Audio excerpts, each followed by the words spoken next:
was like, she must be a good girl. I thought, now here's the thing, I didn't know was I thought like the way Pastor Chris and I talked, he was very rigorous with both of us talking back and forth with each other. I didn't know Aly's theological level, so it may not have been as high as mine. So we got into those kind of things. But I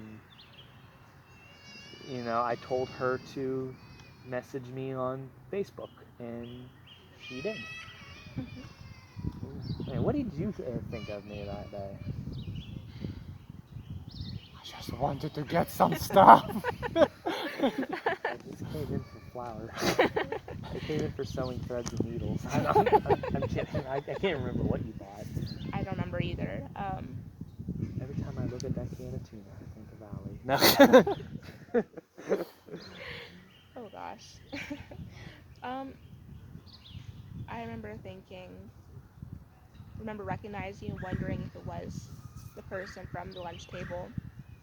So I remember the day that he did sit at the lunch table, my friend who was the atheist didn't like you, and she told all of us when she saw you coming, everybody, be mean to him, make him want to leave, make him get out of here,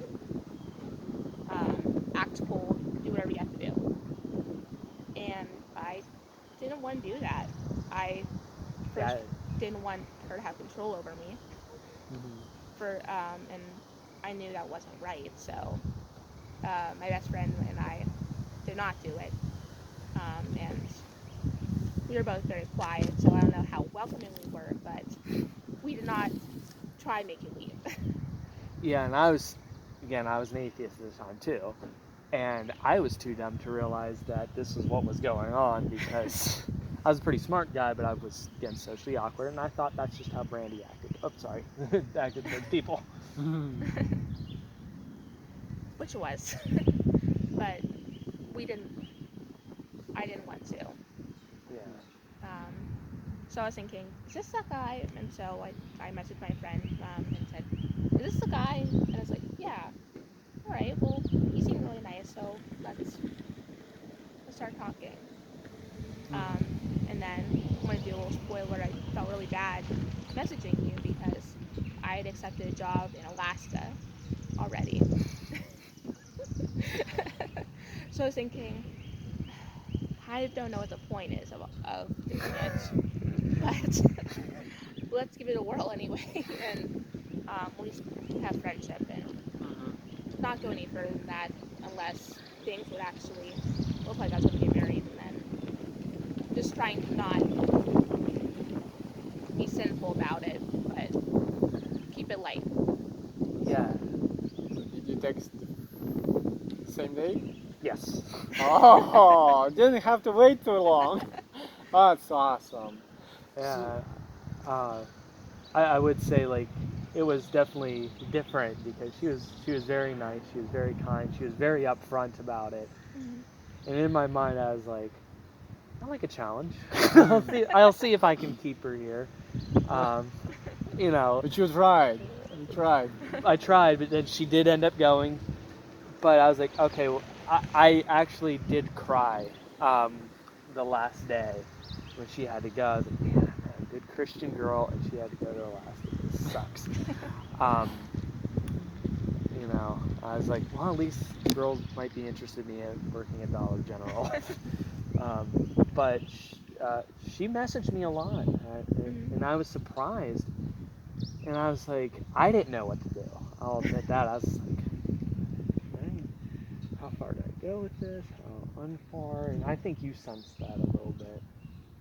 Well, there was the first couple months of us talking was mostly surface level, just how's your day going, highs, lows. We talked a little bit about stuff, but it never really got too deep. Yeah, and I was kind of afraid of going too deep because I was, I get nervous about going too far just because of my own dating past. And really, if we weren't going to get married, why should we be dating? So don't go in deep if you're not going to potentially have a future. Until I found out she was coming back for the summer. Now I can go full force. And I did. Well, we can say it. We can see it also.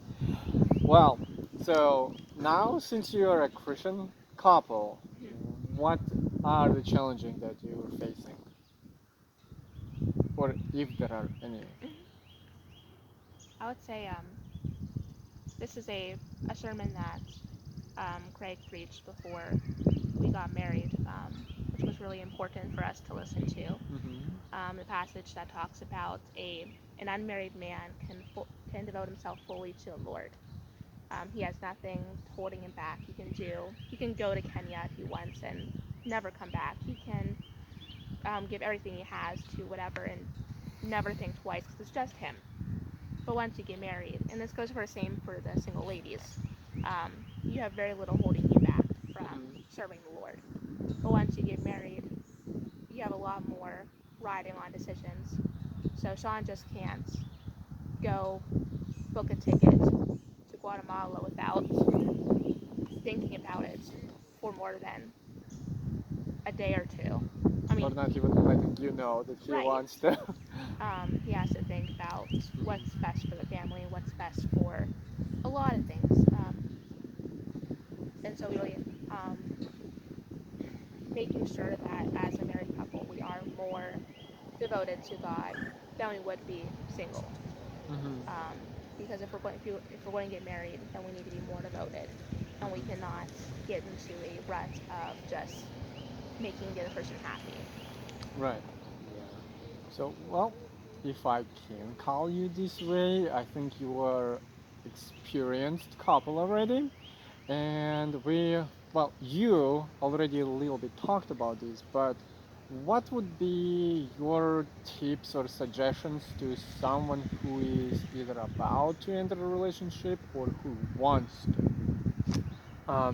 My first advice would be, as a, like, for godly young men or women, to check yourself first to find out if you are ready to be in a relationship, for one. If you're ready to make commitments, if you're not ready for marriage, then you shouldn't be getting into a relationship to begin with. So that's one thing. Second, in regards to getting ready, I think you should talk to godly mentors in your life.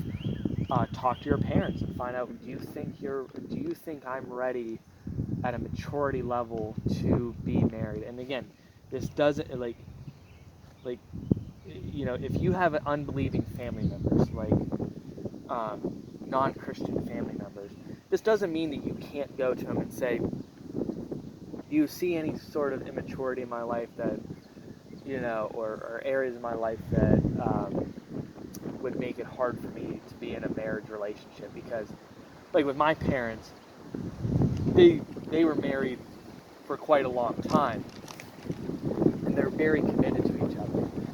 That's one thing about my parents that I love. But with my parents, I do see that they're very faithful to each other. So they would be good with saying, okay, do you see an area of my life where, in your guys' even worldly experience in marriage, do you see anything in my life that would be detrimental to making a marriage work, or something like that, or making a relationship detrimental to making a relationship work? But you have to have a spiritual mentor, primarily a pastor who's very involved in your life, or somebody who has discipled you that you trust very dearly. Like, let's say if you are a believer, you've had somebody go through discipleship with you, who has spent time in the Word with you over years. One young man in my church, Brandon, who I love to death, I've spent time in the Word with him. I've taught him a lot. And we've went through stuff together, I would certainly hope that if he found a woman, he would come and ask me, like, do you think I'm mature enough? Do you think that I'm ready for this? Do you think that there are areas I need to, or, you know, what do you think? What do you think about this girl? And then not only that, be willing to expose this girl to the most vulnerable people in your life, or guide to the most vulnerable people in your life, especially those who are going to rip this apart. Like, I tell you what, my pastor, Craig, for those of you who are listening, this is how great my pastor is. He spent a lot of time trying his best. Especially for Craig. Yeah, especially for Craig. He spent a lot of time trying to break us up before we got married. Just letting you know, like, be willing to go through the process of having somebody purposely try to break you up, or try to mold your relationship in the fire first, to get out all the hard edges, to get out all the things, to challenge you, to challenge your heart, to challenge your abilities, to challenge your skills, to challenge who you are as a man or a woman first before you jump into a relationship, or even during the time of being in a relationship, to, you know, find out, hey, is this really worth it? Is this really what I want? Have people praying for you, have people with you. Another piece of advice would be, attend church together. You have to attend church together under the same pastoral leadership that you both agree on, to shepherd your souls. Is this when you were already married couple, or? I would say once it gets into the courting phase, that's when it should go. How often? I would say it'd be wise to do it.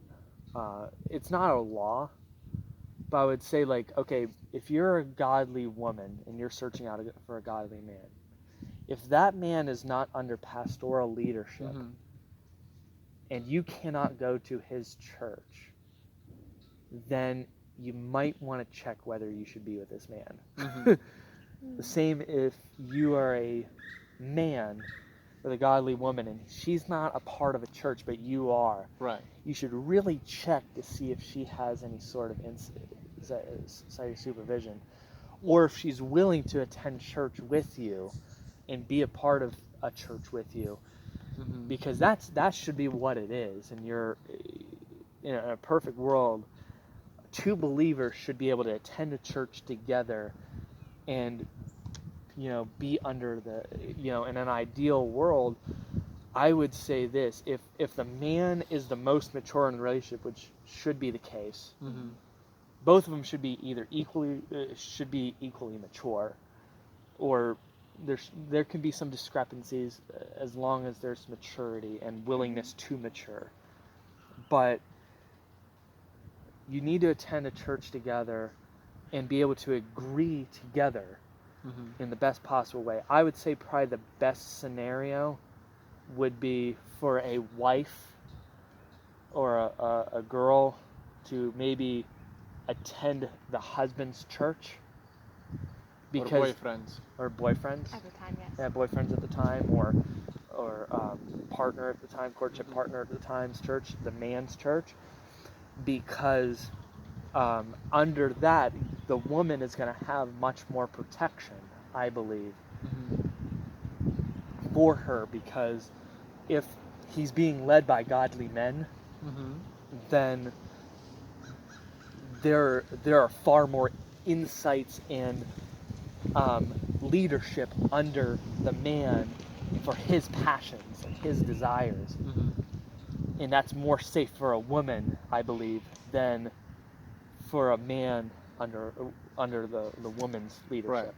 I mean, this is just my experience, that it's been really good for that, especially with how involved our church is in my life.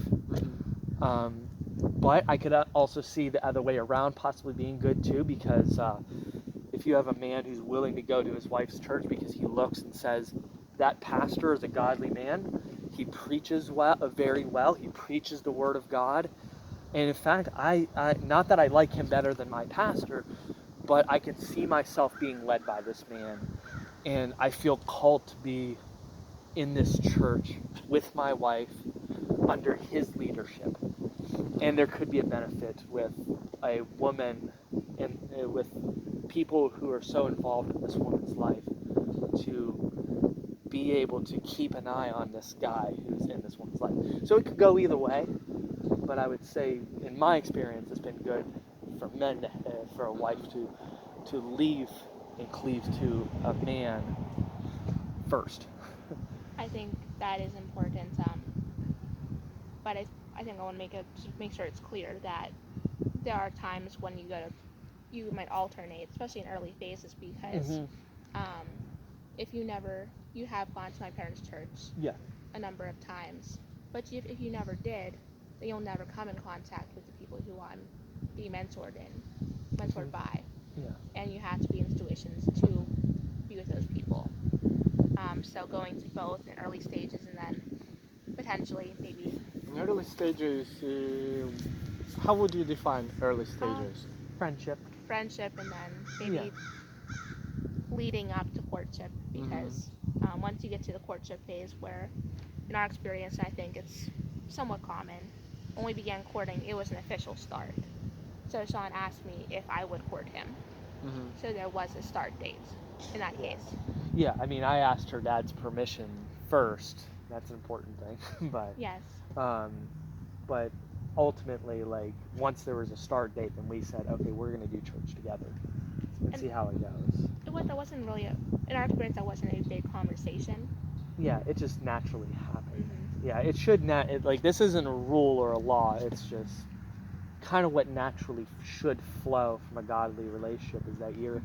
you're gonna want to be in a Mm-hmm. church together. You're gonna Mm-hmm. want to be together spiritually. You're gonna want to be involved in each other's lives spiritually, and under the same teaching and preaching and knowing what each other is Mm-hmm. getting.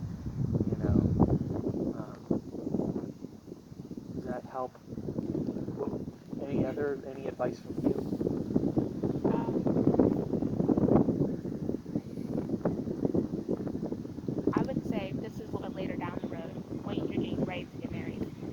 Make sure, and sure, when you're getting ready to be married and going through premarital counseling, um, Shawn mentioned how Pastor Craig tried to break us up throughout, and it wasn't major things. It's just making sure we're thinking through all the stuff.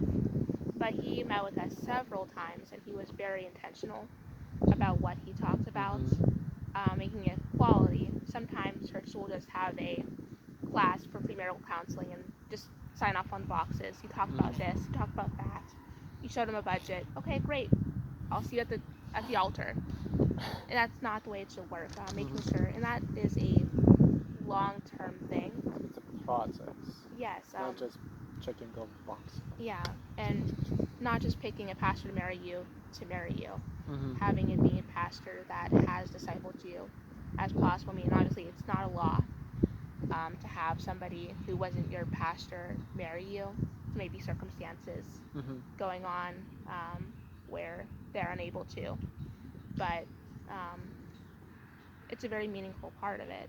Um, Having a person who has helped you through this process for such a long time Mm-hmm. to do that and to have that confidence, knowing and believing that everything is happening in the right way. Yeah. Mm-hmm. Well, If I, finally, do you mind if I say, like, sure. if I sounded lawful in any of this, I'm not making laws, but I'm offering wisdom that Mm-hmm. would be beneficial for people. You might be able to find something that's more wise or works in your situation that is different. Mm-hmm. Different pastors give different counsel and advice, but I'm just giving you wisdom from experience. Um, what works, what seems to have worked in our case, Mm-hmm. what has helped. It's not always the same in every situation. and we understand that it's not a one-size-fit-all type of courtship what we did. It's there are larger principles that I think are big. Like, I think early on, young men should be willing to meet the woman's father, vice versa, and you should be willing to expose, because if you're like, I really don't want to let this girl meet my church or meet my, because they might say that's a red flag that maybe you should be in a relationship with this person, or it's a red flag like, I might need to want to stay away from this person because my motives aren't pure here. Right. So you want to be in the light, open, honest about what you do as much as you possibly can. So pretty much, if you want to enter a relationship with someone, you uh, you want to be honest with that person and always have a goal in mind. Okay, do I want to marry that person? Yeah.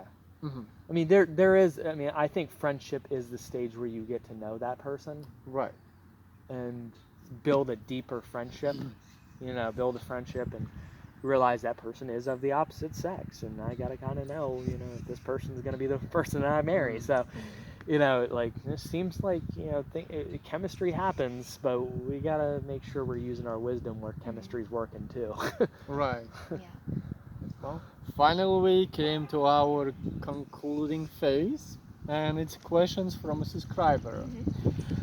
The first question is, which you partly answered, how did you become a Christian? I would say how I became a Christian was predominantly through the preaching of the Word, the reading of the Word, and through careful examination of the evidence of the Word, finding out what is true and what is not. I would say that is what led me to becoming a Christian overall. I became a Christian through, and not only that, through faithful, loving Christian witness of my church, to show what it means to be a Christian, not just intellectually, but also in practical living and in daily life, to where I could see that is a better way to live and that is the better way to do my life. How about you? For me, it was a slower process having grown up in the church. So the way that I became a Christian was a slow realization of who I was in God's eyes, that I was guilty and that there's nothing I can do about it. And then learning that trusting and believing in Christ was the only way to salvation, and understanding how that happens. That's what made me become a Christian. And then after that, it's all about learning, now what do I do? Now that I'm justified before God, well, how do I live? So the next question is more like, I guess, for individually. What was God's biggest miracle in your life? And I have to point this out: the fact that you became Christians doesn't count. Yes. I'll start. I need some time to think. Yeah. So I would say, like, I'm not charismatic. I am a more of a cautious, very, very, very, very cautious continuationist, which means spiritual gifts, healings, miracles. Could they happen today? Yeah. Am I like see stations where I believe like certain things have stopped? Don't quite know yet. But what I mean is, like, when I talk about miracles that I've seen, when I became a Christian, within the first year of becoming a Christian, because I became a Christian the summer before my senior year of high school, and then I was getting ready to go off to college after my senior year of 2014. So like I became a Christian basically towards, I guess, the beginning of 2013. 2013. I graduated 2014. I went on a missions trip to Guatemala, and this is something that sticks with me. My friend Jonathan with the Hope Movement, we went to when we went to Guatemala, we did a lot of serving projects, things like that. But I told Jonathan like something my cousin Sarah suggested doing, like a prayer walk where you walk around and ask people to pray for them or pray for the city or something like that. I don't know if it had charismatic roots or ties pretty early on in my belief system, but this is something that God used. We ended up passing a bunch of different houses and we prayed for some people. And I don't know if this is coincidence or what, Jonathan, Craig, another Craig named Craig List, not Craigslist, Craig List. Jonathan, Craig, Cole, my pastor, Craig List, and I snuck away and went on a prayer walk. And we started walking around in different places and talking to different people in the villages and learning about what's going on, or not village, but in the city, in Escuintla. And we were walking, and suddenly we kind of stopped and we were looking around which way we should go, and all of us were thinking right, but then we said, no, let's go left. And we decided we were going to go left. And as we went left, we were walking down this road, and this lady bursts out of her house and is like looking around frantically, and then she looks at Jonathan and she goes, Jonathan, what are you doing here? Because Jonathan's like, I'm here on a missions trip. He knew the lady. And she goes, please, come in. And she comes in and she tells us this story. Tells us, she starts breaking down and crying and talking to Jonathan. And a lot of this is in Spanish, so I don't really know what's going on. Like, I'm just like, I'm here, crying, something's happening here. And I asked Jonathan, what's going on? She said she wanted to commit suicide and she needs prayer. And I've never revealed to anybody, even at that point, that I wanted to commit suicide ever in my life. So I was an atheist, became a Christian, and now I'm at this point where I've hid a lot of my atheistic past.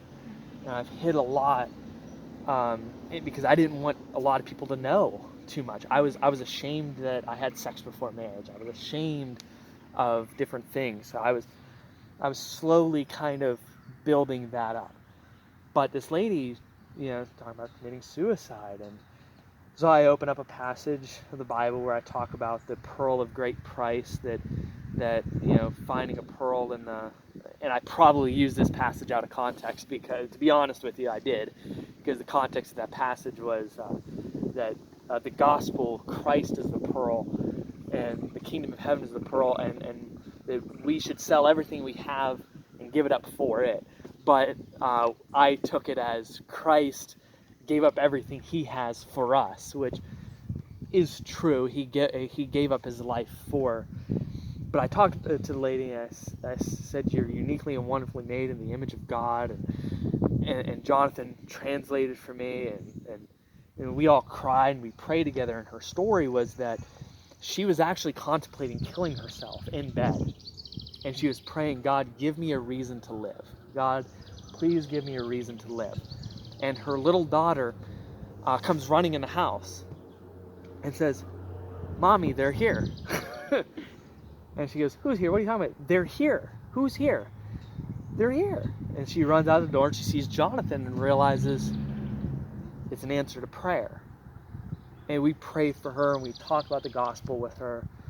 And she ends up helping and she didn't commit suicide. She ended up actually starting helping at the feeding program. And so then later I told Jonathan that, and it was the first time I opened up to anybody about my past with suicide. I said, Jonathan, I need to talk to you about this, because this is insane, because Jonathan was the guy leading the thing. I told him, like, this is insane because I once wanted to commit suicide, and now God has brought me here to where saving the life of somebody who wants to commit suicide on the, you know, other side of the world, not the other side of the world, but like, in another continent, God orchestrated that together. For me, like, I believe in the sovereignty of God. Many people say, oh, that's coincidence or things like that, and I don't try to like get into those kind of things, but I do think that is one of those things that is in my own personal experience. You don't have to believe it happened, but I know it happened. But the Christian faith is not true because of personal experience. Mm-hmm. It's true because it's true. Yeah. So that's the one of the miraculous things that I've seen in my life. So Wow. How about you, Ellie? That's a harder question for me. I don't have anything big dramatic like that. God seems to have been working in me in small or gradual ways, which you already told me I can't use that. Yeah. No. So I can't think of um, an occasion or events. Mm. Um, from anything I told you, can you think of something? well, to be a little bit prideful, she found me. Oh. So that's a good miracle right there. No, I'm joking. For listeners out there, just I'm kidding. But no, I would say like miraculous things that I see in your life, right? That I experienced or witnessed, if I told you anything. No, you've never told me anything like that, but I would say this, that Aly's life, like the life of all believers, it's not just the miracle of regeneration or um, the miracle of coming to salvation. It is the miracle of sanctification. Any sin that is killed in a believer's life um, is a miracle. And I have seen Aly be miraculously helpful. I've seen her be uh, miraculously gentle, miraculously kind in different ways with different people all over. Um, and just her ability to look at a sermon and listen to a sermon and say, wow, I want to live that.